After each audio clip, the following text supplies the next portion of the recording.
Les associations d'idées.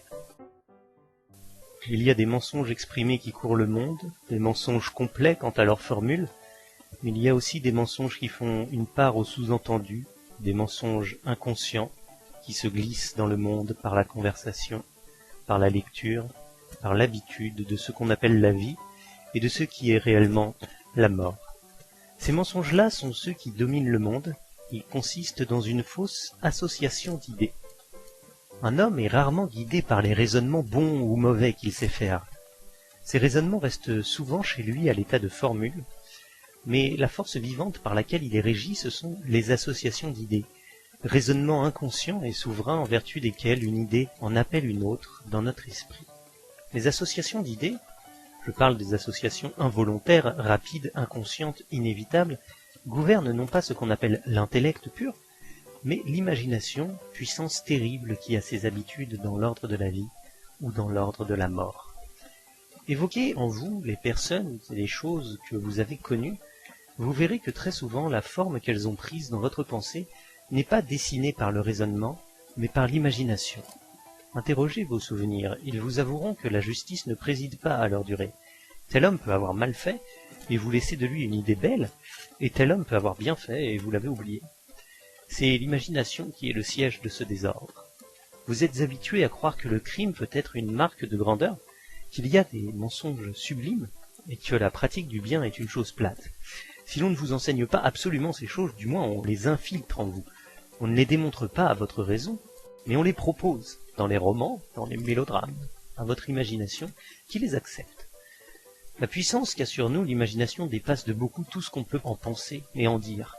Tel homme qui, entraîné par une passion terrible et en apparence profonde, durable, immortelle, résiste à tous les conseils de ses amis, aux prières de sa famille, à toutes les supplications, à toutes les larmes, à toutes les menaces, pourrait être réveillé tout à coup de son rêve par la plus futile des circonstances, par un mot, par un geste, par une association d'idées, par un souvenir, par une plaisanterie, par l'impression du ridicule.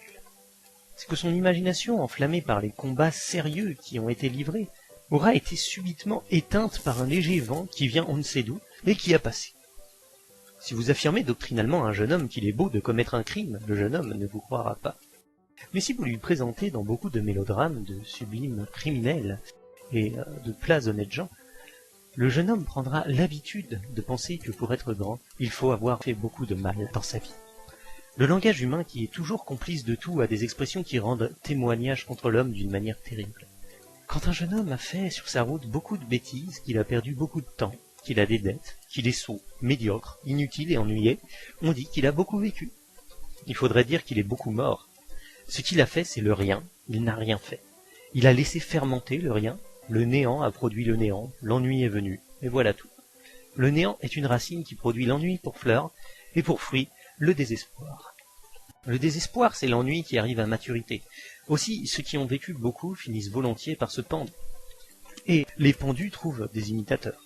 La pendaison devient une habitude, une contagion.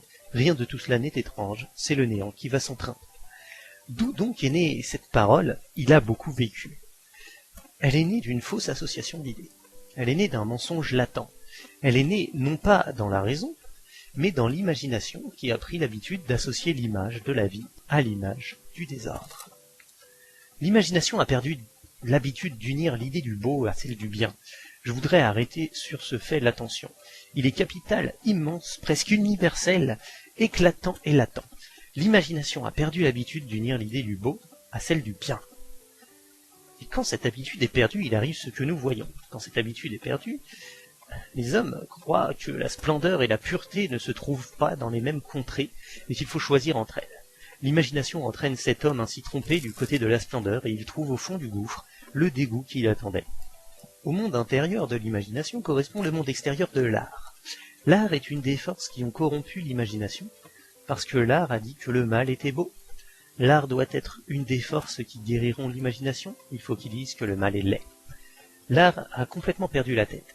Après avoir cherché ses types dans les régions de l'ombre, après avoir oublié que le soleil est sa patrie, après avoir tenté l'apothéose du mal, après avoir célébré de sa voix déshonorée le suicide et l'adultère, après avoir essayé de séparer le vrai du beau, il s'est tourné contre le beau. Après avoir attaqué le vrai, qui a sa racine, il a attaqué le beau.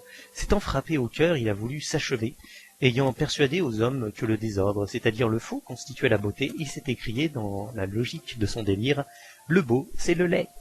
Il importe de l'étudier, cette logique du délire, il faut la suivre pas à pas. Si l'homme avait toujours associé dans son esprit le beau au bien, le beau serait resté le beau, le bien serait resté le bien. L'homme, restant fidèle à l'un, eût senti qu'il restait fidèle à l'autre.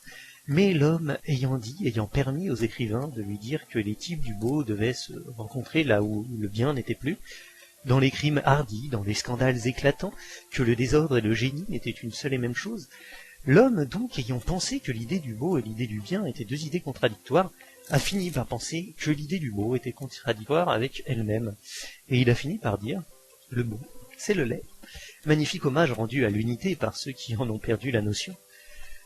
Ils nous ont prouvé que l'idée du beau, quand elle n'est plus associée à l'idée de l'ordre, du vrai, du bien, se nie elle-même et ne se reconnaît plus. Ils nous ont prouvé que quand l'homme veut mettre la main sur la beauté, détachée de l'ordre, associée au désordre, la beauté qu'il voudrait saisir fuit d'une fuite éternelle. L'objet branle, le fantôme glacé de la laideur reste dans la main de l'homme trompé. Le mal et le laid sont si nécessairement identiques qu'ils se cherchent partout. Ils aspirent à se confondre, et l'homme qui a commencé par croire que le beau c'est le mal, finit par dire le beau c'est le laid. La force des choses entraîne sa parole et l'oblige à proclamer, en remplaçant un mot par un autre, une synonymie qu'elle ne soupçonnait pas, une identité qu'elle ignorait. Pendant quelque temps, l'association fausse des idées produit des contradictions qui n'osent pas se proclamer, puis à un moment donné, quand l'erreur est mûre, la parole éclate et l'absurdité se trahit en se nommant.